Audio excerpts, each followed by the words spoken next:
বিএনপির স্বাস্থ্য বিষয়ক সম্পাদক ডাক্তার রফিকুল ইসলাম জানান, কড়াইল বস্তিতে আগুন লাগার পর থেকে বিএনপির ভারপ্রাপ্ত চেয়ারম্যান তারেক রহমানের নির্দেশে বসানো মেডিকেল ক্যাম্পের অধীনে 2 দিনে প্রায় 2000 ব্যক্তিকে ফ্রি চিকিৎসা সেবা দেওয়া হয়েছে, যাদের বেশিরভাগই শিশু, নারী ও বৃদ্ধ।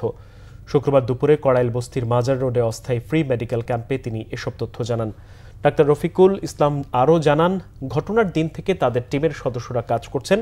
তারা প্রথম দিন সেবা দিয়ে 2 দিন পর্যবেক্ষণ করেছেন। এই মেডিকেল ক্যাম্পে সাড়া দিয়ে ঘর পোড়া লোকজন ছাড়াও বস্তির লোকজন স্বাস্থ্য পরীক্ষা করাচ্ছেন, প্রেশার মেপে কেউ কেউ ওষুধ নিচ্ছেন। সেবা নিতে আসা লোকজনের মধ্যে বেশিরভাগই জ্বর ও সর্দির ওষুধ খুঁজছেন।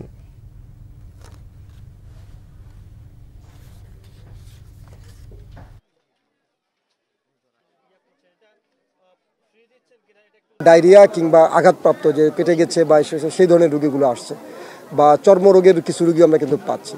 আর আপনাদেরকে আমরা বলেছি যে আমাদের এই ক্যাম্প আমরা যেখানেই করি না কেন, শুধু এখানে নয়, সারা বাংলাদেশে যখনই কোনো মেডিকেল ক্যাম্প করি, আমরা কিন্তু শুধু চিকিৎসাটা ফ্রি নয়, আমরা বিনামূল্যে তাদেরকে ওষুধ প্রদানও করি। যার কারণে আমাদের এটা বলার প্রয়োজন হয় না যে আমরা ওষুধটাকে আমরা সাথে সাথে যারা আসছে আপনি দেখতেই পাচ্ছেন যে আমরা তাদেরকে কিন্তু সাথে সাথে চিকিৎসা প্রদান এবং সাথে সাথে আমরা বিনামূল্যে ওষুধ আমরা দিয়ে যাচ্ছি।